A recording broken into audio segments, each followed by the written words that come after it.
Hey everybody, this is Unit 7, Lesson 1, Systems of Equations. The first part of this video is not on your worksheet, so just watch and listen. All right, I am thinking of a relationship between two numbers.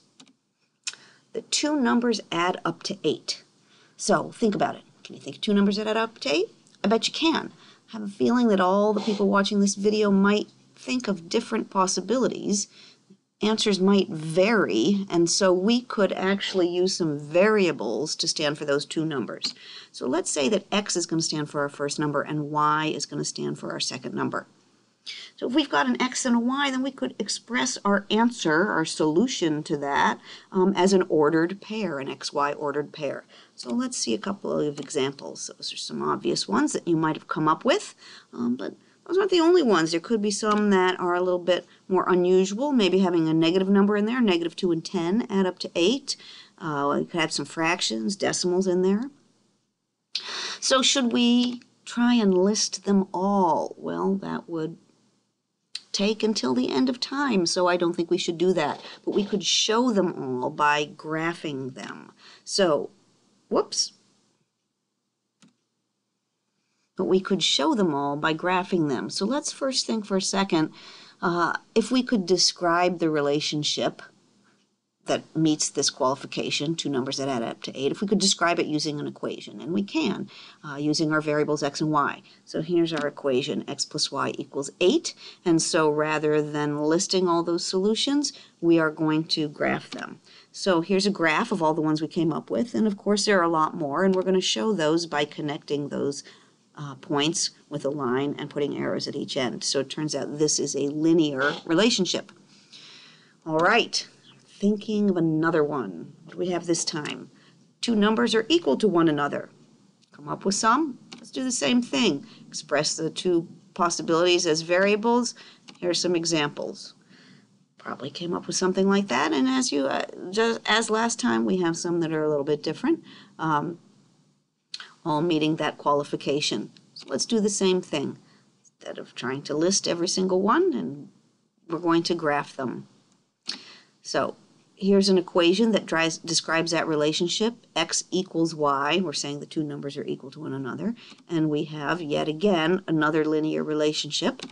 We show by connecting those points with a line, arrows at the end. So you might ask, why is she doing this to us? Because we already know this. Well, let's think about it. What if we took each of those linear relationships, each of those lines, and we said, hey, are there any solutions that are solutions to both of them? Can you think of any? I bet you can. Let's take a look at it graphically. Here are all our points. And take a look. There is a point that's a solution to the green line that's also a solution to the purple line, the point 4, 4. Meets both of those qualifications. So we can see graphically, there's our green line. Put our purple line right on top of that. You can see that point 4, 4 is right there in the intersection of those two lines. Makes sense, because if it's a solution to each of those lines, it's going to be on those lines. And so it's got to be on the point. It's got to be a point that's on both lines. So the whole idea of this lesson is when we take more than one equation at the same time. So if we take two equations together, that's considered a system of equations. And so when we want to determine the solution to a system, what we're saying is, where are the points that are solutions to both of those? And you can see graphically the solution to these two right there where they intersect. So let's get a little bit more formal and talk about the definition. A system of equations is a collection of two or more equations with the same set of variables. So it means they have to all have the same two variables, x and y, or maybe they all both have a and b, etc. They can be considered combined with the operator and. So we're thinking about what's the solution to the green line and also the purple line. The solution to a system of equations is the set of all points that are solutions to all the equations in the system. And in this class, we're going to be solving systems that are made up of just two equations. You could have a system of 20 equations. We won't go there. But so the solution to a system of two equations is going to be the point or the points that are solutions to both of those equations. All right, so problem number 1 on your worksheet. I've got 2 lines here in the video. I've colored them red and green so we can talk about them more easily. So we need to say we've got some points identified here, A, B, and C. So let's take a look at point A, and we're going to show, there it is right there, we're going to show algebraically that point A is a solution to the red line, but it's not a solution to the green line. So you can see if I take that point -1, -1, and plug it in for x and y into the equation of the red line, it comes out with a true statement, and so we know that it is in fact a solution. We can do the same thing with the green line, plug it in, and we get a false statement. That shows us it's not a solution. So it's a solution to the red line. You can see it's on the red line. It's not a solution to the green line. It's not on the green line. At this point, I'd like you to do the same thing with point B. Take a look. There's point B right there. What I'd like you to do is fill in the coordinates for point B and then plug it into the red line and plug it into the green line and show algebraically which line or lines it is a solution to. So right now I'd like you to pause the video and complete that part of the worksheet.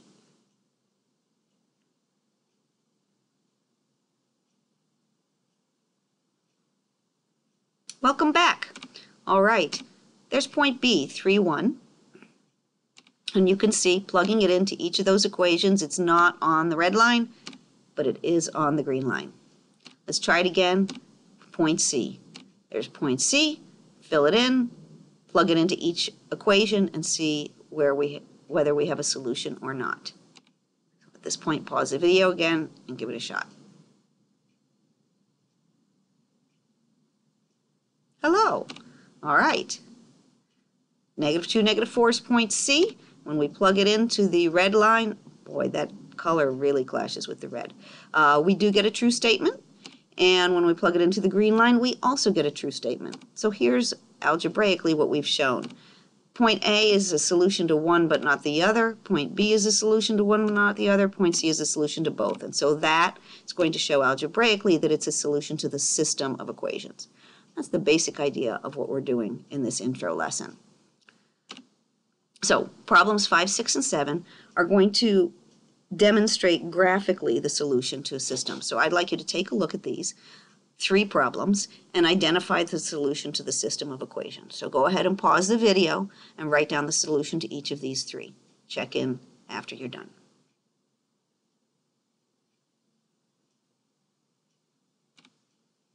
Welcome back. All right, I've color-coded our lines here so we can talk about them more easily. So problem number 5, you can see that point right there where they intersect is the solution to the system, -2, -2. So on both red and green, it's the solution to the system. There's no other point that's on both lines, so that's it. Now take a look at number 6. No solution. There is no point that is on the red line that's also on the green line. They're parallel. They're never going to meet. There's not going to ever be a point that's on both. So the answer there is no, there is no solution to the system of equations. If you would like to make the no solution symbol, go for it. That is acceptable. Problem number 7. Right there, take a look at that. -3, 0 is a solution to the system. Oh, but wait, there's another one. And wait, another, and another, and another, and another, and another. There are lots of solutions to this system. In fact, every single point on the green line is also a point on the red line. So that's a little bit wordy to say every single point on both lines are a solution to the system. Oh, there's a couple more. So what we say instead, they're all over the place, is we say that there's an infinite number of solutions. That's how we normally write our answer. And we know that that infinite number of solutions are all the ordered pairs that are on both lines. Now, some of you might want to write all real numbers. However, the solution to each of those lines is an ordered pair. The solution isn't something like 12. 12 is a real number, but that's not a solution to either of those lines. So we can't use all real numbers as a way of expressing the answer to this problem. You need to write infinite number of solutions. Okay, that's pretty much it. So I'd like you to flip over to the back, complete the worksheet 1, check and correct your answers as normal. If you need a refresher on graphing linear equations, There is a handy little extra practice located in extra practice and videos on Blackboard. Use it if you need it. See you soon.